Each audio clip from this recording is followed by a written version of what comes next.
Even though Yu-Gi-Oh! Ultimate Masters World Championship 2006 was indeed the 10th and final Yu-Gi-Oh! Game Boy Advance game, it still had its share of glitches.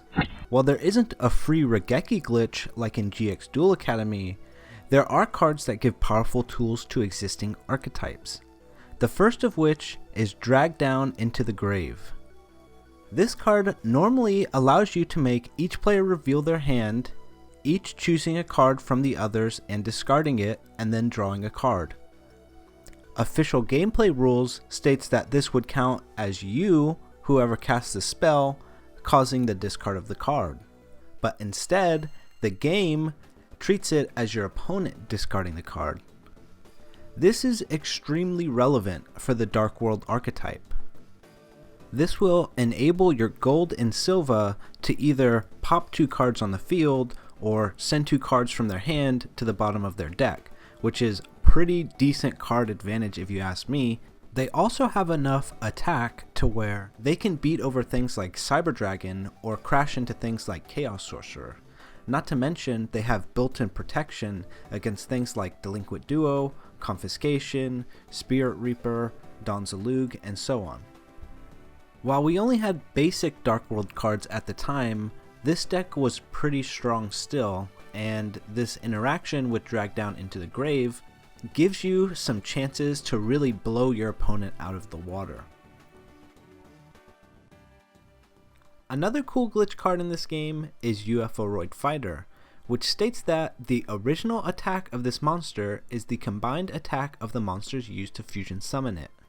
However, because this card has a question mark listed as its attack value, the game doesn't know how to handle it, and because of this, during gameplay, it's always treated as 0. This means a card like Power Bond, which you would normally deal damage to you equal to UFOroid Fighter's attack, would end up dealing you 0. This lets you take advantage of the popular combo in the TCG where you Power Bond a UFOroid with a Gate Guardian, which is the highest attack out of any warrior in the game. This gives you a monster with a permanent attack of 9800 that won't run you any risk if the opponent has any way to live through the turn. While this glitch doesn't transform this obscure combo into a powerhouse, it gives the deck a slight consistency buff by allowing you to use Power Bond at times where you are at low life points and simply need a large monster to stabilize your board and won't necessarily win the game that turn. In certain situations, you can Power Bond a UFOroid with an Exiled Force or DD Warrior Lady as a way of soft comboing into a larger creature without having to have a healthy supply of life points. The third broken card I want to talk about is Agent of Creation Venus. This card allows you to pay 500 life points in order to special summon a Mystic Shine Ball from your deck. In tournament gameplay, if you attempt to find a Mystic Shine Ball in your deck and can't, then you pretty much have to undo the action to prevent any benefit you might gain from the effect. And since you are now aware that you don't have any in your deck, you can't use the effect again. However, in this game, you are able to keep using the effect of Agent of Creation Venus after not being able to find a Mystic Shine Ball in your deck.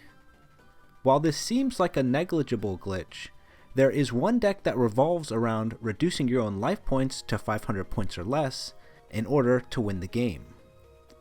Enter Reversal Quiz OTK.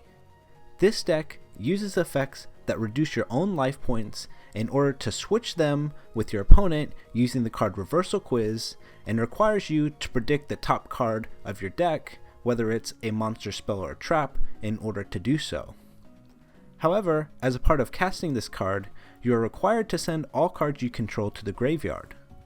But you can actually use this drawback to your advantage by setting either a Black Pendant or a Fuma Shuriken, which will activate after Reversal Quiz has resolved, allowing you to win the game instantly.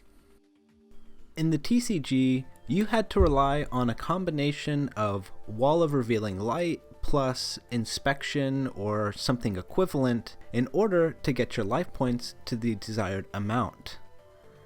With this build, you have a much more streamlined combo piece and this allows you to cut all trap cards out of your deck, giving you an extremely high ratio of spell cards, basically ensuring that you will hit Reversal Quiz every single time.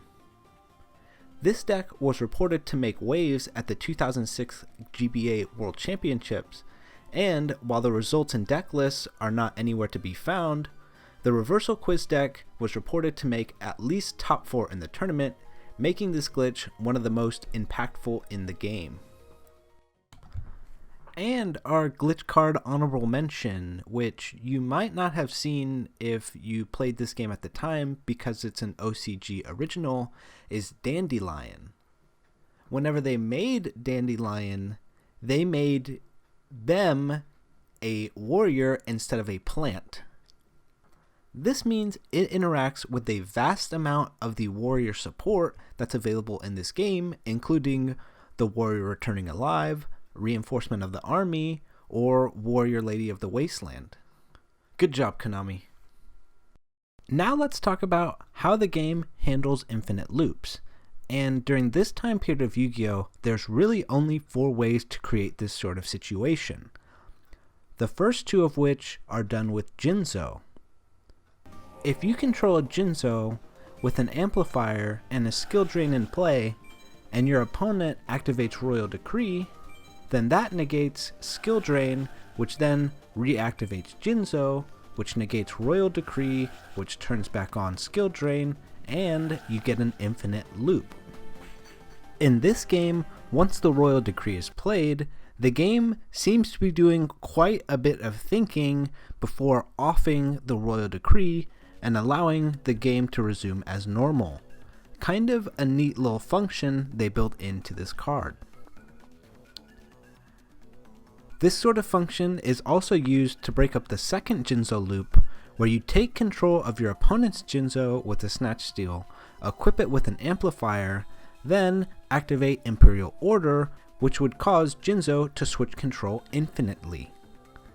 As you can see, the game decides to off Imperial Order this time after a few loops in order to get the game back to normal. The last 2 ways to create infinite loops in this game revolve around Cyberblader. In short, she negates all opponents' spell and traps if they control 3 creatures. So, if they control 2 and then Snatch Steal a creature of yours, they control 3, which would negate Snatch Steal, giving your creature back, turning Snatch Steal back on, giving them 3 creatures, turning it off, and there's the loop. Interestingly, they did not find a way to stop this loop, and it is an actual soft lock if it does happen. The second way to go infinite with Cyberblader is if they have 1 creature, a Snatch Stolen creature of yours, and Jam Breeding Machine in play during their standby phase. The Breed Machine token will really jam up the game, causing Snatch Steal to loop infinitely, and in this demonstration, there is a Royal Decree clearly not affecting anything at all, and after a few loops, it destroys as proof they try to address this issue with certain cards and not the others. Luckily for us, we now have a fire beat for our freestyle. Outside of gameplay glitches, there is the notorious glitch of not being able to complete the Huge Revolution themed duel, which means you can't 100% the game, which means you can't unlock the last pack you're supposed to unlock in the game, but it's okay. It is okay, but they also messed up something else about this challenge. If you switch the language into French and then go look at the themed duel, you'll notice that the text description is referring to the Ojama Delta Hurricane Challenge. And if you go to the Ojama Delta Hurricane Challenge, it refers to the Huge Revolution Challenge. Unfortunately, this doesn't let you complete it or change anything really, but I mean, how could you mess it up twice? Twice! Those French And this last thing really isn't a glitch, but it's more of a language-based nuance.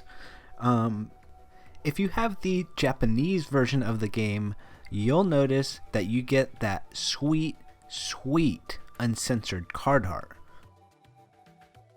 But if you switch the game into English while still on the Japanese cartridge, all the images change to censored. And unfortunately, on the English cart, all the Japanese images are changed into the English form, meaning that we don't have access to these images.